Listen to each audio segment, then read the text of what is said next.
1981ರಲ್ಲಿ ತೆರೆಕಂಡ ಜೈ ಜಗದೀಶ್ ಲಕ್ಷ್ಮಿ ಅಭಿನಯದ super duper ಚಿತ್ರ ಗಾಡಿ ಮಾತು ಚಿತ್ರದ ಈ ಹಾಡು ಎಷ್ಟು ಫೇಮಸ್ ಅಲ್ವೇ.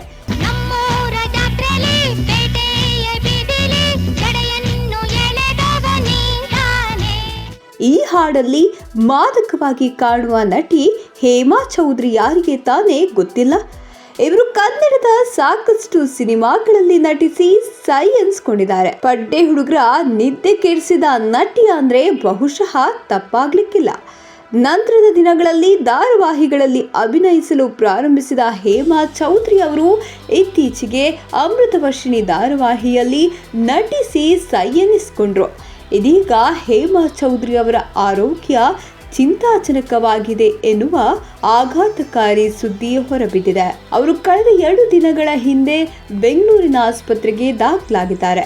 ಹೇಮಾ ಅವರಿಗೆ ಐಸಿಯುನಲ್ಲಿ ಚಿಕಿತ್ಸೆ ನೀಡಲಾಗ್ತಿದೆ ಎನ್ನಲಾಗಿದೆ.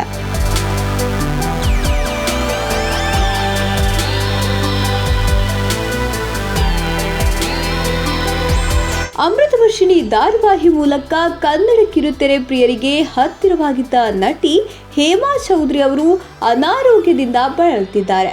ಅವರನ್ನು ಐಸಿಯುನಲ್ಲಿ ಇಡಲಾಗಿದೆ ಎನ್ನಲಾಗಿದೆ. ಕಳೆದ 2 ದಿನದ ಹಿಂದೆ ಅವರನ್ನು ಆಸ್ಪತ್ರೆಗೆ ದಾಖಲಿಸಲಾಗಿತ್ತು. ಆದರೂ ಅವರು ಚಿಕಿತ್ಸೆಗೆ ಸ್ಪಂದಿಸ್ತಿಲ್ಲ ಎನ್ನಲಾಗಿದೆ. ಇಷ್ಟಕ್ಕೂ ಇವರಿಗೇನಾಯಿತು? ಧಾರಾವಾಹಿಗಳಲ್ಲಿ ನಟಿಸಿಕೊಂಡು ತುಂಬಾ ಆರೋಗ್ಯವಾಗಿದ್ದು ಜೀವನ ಸಾಗಿಸ್ತಿದ್ದ ಇವರು ದಿಢೀರಂತ ಹೀಗೆ ಆಸ್ಪತ್ರೆಗೆ ಸೇರಲು ಕಾರಣ ಏನು ಎನ್ನುವುದು ಎಲ್ಲರಿಗೂ ಕಾಡ್ತಿದೆ. ಇದೊಂದು ಕಡೆ ಬೇಗ ಇರಲಿಲ್ಲ, ಅದಕ್ಕೆ ಇಣಕ್ ನೋಡ್ತಾ ಇದ್ದೆ. ಹೌದು, ಹೇಮಾ ಚೌಧರಿ ಅವರು ತುಂಬಾ ಆರೋಗ್ಯವಾಗಿ ಇದ್ರು ಎನ್ನುವುದು ಮೇಲ್ನೋಟಕ್ಕೆ ತಿಳಿದಿರುವ ವಿಷಯ. ಆದರೆ ಅವರಿಗೆ ಹಲವು ವರ್ಷಗಳಿಂದ ಅನಾರೋಗ್ಯಕ್ಕೆ ತುತ್ತಾಗಿದ್ರು ಎನ್ನಲಾಗಿದೆ. ಆದರೆ ಯಾರಿಗೂ ಬಹಿರಂಗಪಡಿಸಿರಲಿಲ್ಲ. ಇದೀಗ ಹೇಮಾ ಚೌಧರಿ ಅವರಿಗೆ ಬ್ರೈನ್ ಹ್ಯಾಮರೇಜ್ ಆಗಿದೆ ಎಂದು ಅವರ ಕುಟುಂಬಸ್ಥರೇ ಖಚಿತಪಡಿಸುತ್ತಿದ್ದಾರೆ. ಇನ್ನು ಅವರ ಮಗ ಐರ್ಲೆಂಡ್ ದೇಶದಲ್ಲಿದ್ದಾರೆ.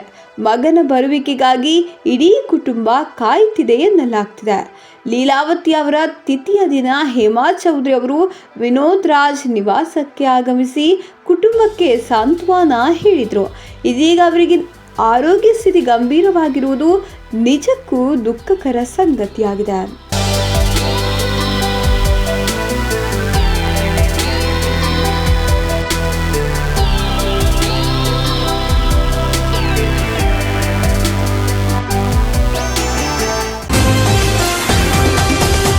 TV12 ಕನ್ನಡ, ಇದು ಕನ್ನಡಿಗರ ಧ್ವನಿ.